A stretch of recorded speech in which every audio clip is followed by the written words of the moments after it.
Hello friends, आज हम बात करेंगे पीरियोडिक क्लासिफिकेशन ऑफ एलिमेंट्स के अर्लियर अटेम्प्ट्स जो थे, इनका हम आज रिवीजन करेंगे। तो इसके अंदर हमारे 3 साइंटिस्ट थे। Number 1 Dobereiner triad, second Newland law of octave और थर्ड मैनलिफ पीरियोडिक टेबल। तो सबसे पहले हम बात करते हैं डोबिनेट राइट की। डोबिनेट राइट जो हमारे साइंटिस्ट थे, इन्होंने सबसे पहला अटेम्प्ट किया था एलिमेंट्स को अरेंज करने का। इन्होंने एलिमेंट्स को अरेंज किया था in the order of increasing atomic mass. Dobereiner triad ने एलिमेंट्स को अरेंज किया था in the order of increasing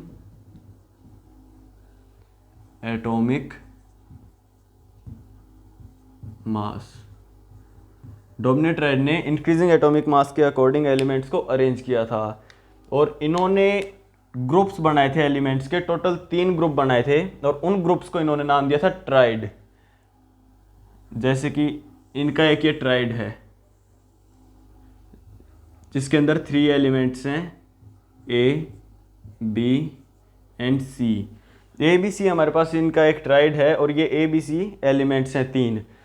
तो डोबिनेट राइट ने कहा था कि जो ए और सी के एटॉमिक मास का जो एवरेज होगा वो बी के एटॉमिक मास के अप्रोक्सीमेट इक्वल आएगा। यानी कि ए और सी का जो एटॉमिक मास का एवरेज होगा वो मिडल एलिमेंट के एटॉमिक मास के अप्रोक्सीमेट इक्वल आएगा। जैसे कि हम इनके एक ट्राइड का एग्जांपल लेते हैं। इनका एक ट्राइड था लिथियम, सोडियम एंड पोटेशियम। तो लिथियम का हमारा एटॉमिक मास होता है 7, सोडियम का होता है 23 और पोटेशियम का होता है 39। तो हमारा जो लिथियम और पोटेशियम है, इनके एटॉमिक मास का एवरेज कितना आएगा? 7 + 39/2 यानी कि 46/2 23 मिडल एलिमेंट के इक्वल है। और इसके अंदर अप्रोक्सीमेट वर्ड का यूज़ इसलिए किया गया कि क्योंकि कुछ ट्राइड में इनका जो एटॉमिक मास जो था ए और सी का, वो बी से थोड़ा कुछ पॉइंट्स में डिफरेंट था। जैसे कि 23 की बजाय आ जाए 22.9 या फिर 24.1 ऐसे। तो इनकी जो मेन डेफिनेशन है वो क्या होगी? डोबिनेट राइट की मेन डेफिनेशन होगी कि Dobereiner triad arrange the elements in the order of increasing atomic mass and said that the atomic mass of 2 elements, average atomic mass of 2 elements is equal to the atomic mass of middle element. यह था हमारा डोबिनेट right के बारे में। फिर हमारे पास आते हैं न्यूलैंड लॉ ऑफ ऑक्टेव। अब हम बात करेंगे न्यूलैंड लॉ ऑफ ऑक्टेव की। इसके अंदर ये ऑक्टेव क्या है?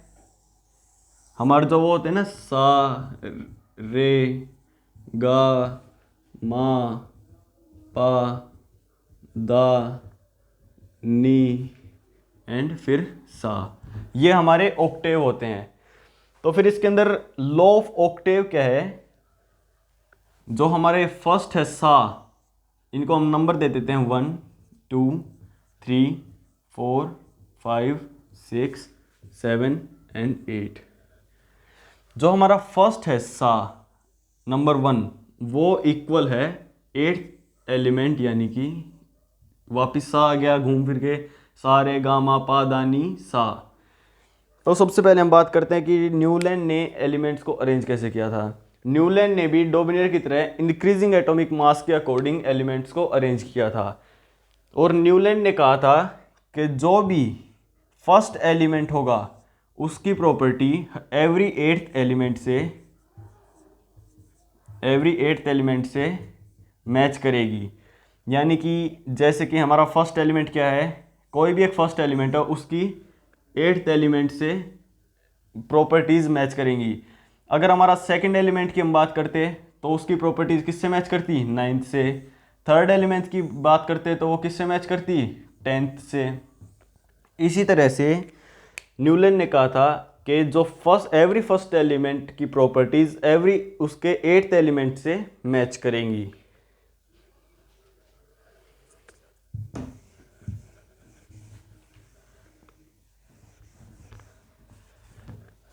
अब पहले बात करते हैं न्यूलैंड ने बताया क्या था।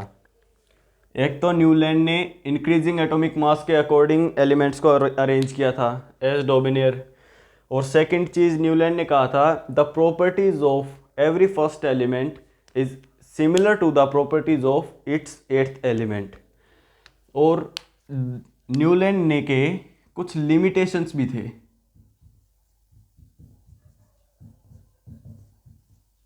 Limitations of Newland law of octave. Newland law of octave के लिमिटेशंस क्या थे? न्यूलैंड ने अपने एलिमेंट्स को अरेंज कर दिया। न्यूलैंड ने टोटल 56 एलिमेंट्स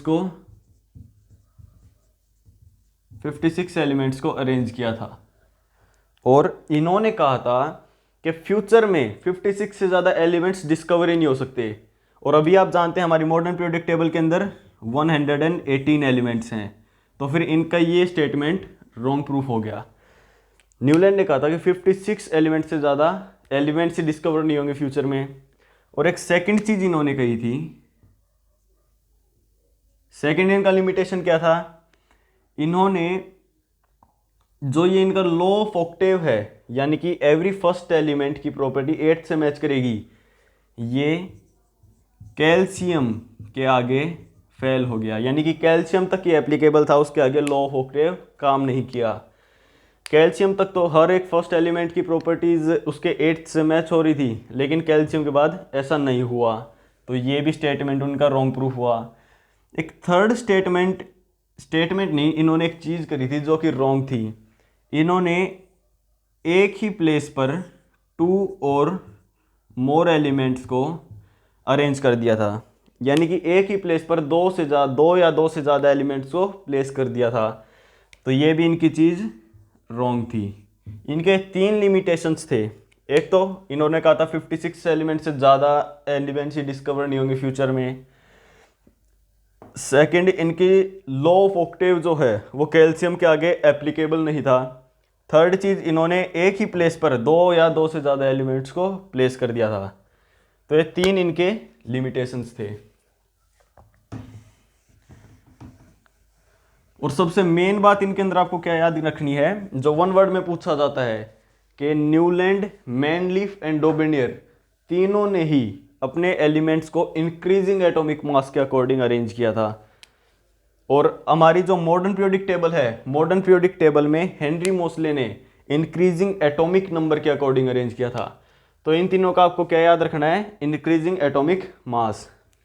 फिर हमारे पास आते हैं मैनलीफ। यह आपके सबसे मेन है। ये 11th क्लास में, 12th क्लास में, कंपटीशन एग्जाम में हर जगह मैनलीफ का पूछा जाता है, और आपके 10th में भी सबसे मेन मैनलीफ का ही है टॉपिक। तो मैनलीफ ने क्या है? मैनलीफ also arrange the elements according to increasing atomic mass. यानी कि इंक्रीजिंग एटॉमिक मास के अकॉर्डिंग इन्होंने भी एलिमेंट्स को अरेंज किया था। और इन्होंने टोटल कितने एलिमेंट्स को अरेंज किया था?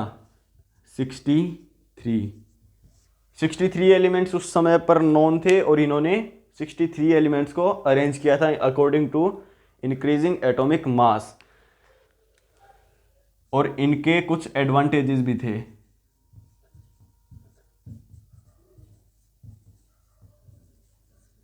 एडवांटेजेस ऑफ मैनलीफ। जो मैनलीफ के एडवांटेजेस और डिसएडवांटेजेस हैं, ये आपको ज़रूर याद रखने हैं एग्ज़ाम में। मेनली जब मैंने क्लास 10th के बोर्ड एग्ज़ाम दिए थे, मेरे 5 मार्क्स में क्वेश्चन पूछा गया था। तो फिर देखिए इनके एडवांटेजेस क्या थे। मैनलीफ ने जो अपनी पीरियोडिक टेबल बनाई थी, मान लेते हैं ये इनकी पीरियोडिक टेबल है।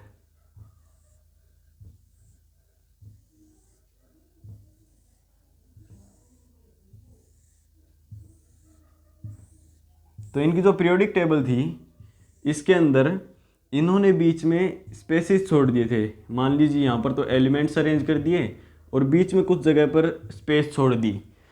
ये स्पेस उन्होंने किस लिए छोड़ा था? उनका कहना था कि जो फ्यूचर में एलिमेंट्स डिस्कवर होंगे वो इन प्लेसेस पर फिट हो जाएंगे, यानी कि इन प्लेसेस पर वो फ्यूचर में डिस्कवर होने वाले एलिमेंट्स सेट हो जाएंगे। एक इनकी ये थी। और सेकंड एडवांटेज इनका क्या था? मैनलीफ ने जो फ्यूचर में एलिमेंट्स डिस्कवर होंगे उनकी प्रॉपर्टीज़ पहले ही बता दी थी। एलिमेंट्स अभी डिस्कवर नहीं हुए थे लेकिन प्रॉपर्टीज़ पहले ही उन्होंने बता दी थी। और इन एलिमेंट्स को जो अभी फ्यूचर में डिस्कवर होने वाले हैं इनको उन्होंने संस्कृत में नाम दिया था। वो आप लोगों को याद करने 3 नाम हैं और इनके 3 एडवांटेजेस हैं।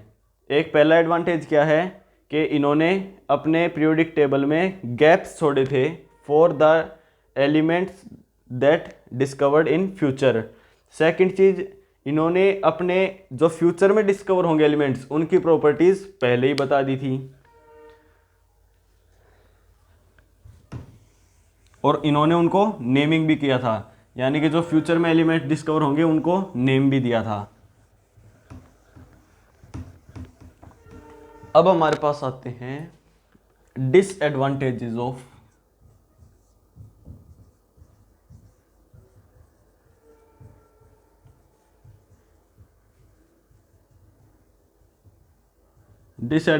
ऑफ मैनलीफ या फिर लिमिटेशंस ऑफ मैनलीफ। तो मेनली इनके 3 लिमिटेशंस थे। ये बहुत इंपॉर्टेंट क्वेश्चन है, पूछा जाता है। इनका फर्स्ट लिमिटेशन क्या था? फर्स्ट लिमिटेशन इनका था पोजीशन ऑफ आइसोटोप्स। इनकी पीरियोडिक टेबल में जो आइसोटोप्स थे उनकी पोजीशन को ये ढंग से नहीं बता पाए थे, यानी कि उनको अच्छे से अरेंज नहीं कर पाए थे। एक तो इनका ये लिमिटेशन था। सेकंड लिमिटेशन इनका क्या था?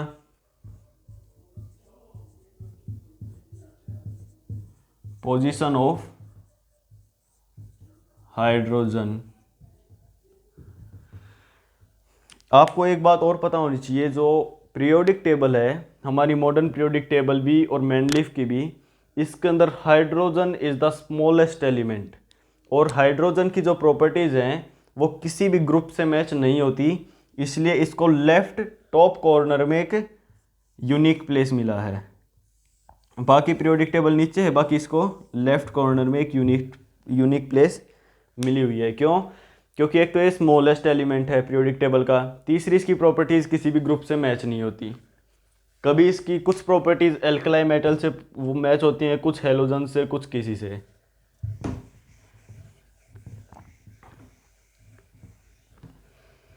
और इनका तीसरा लिमिटेशन क्या था?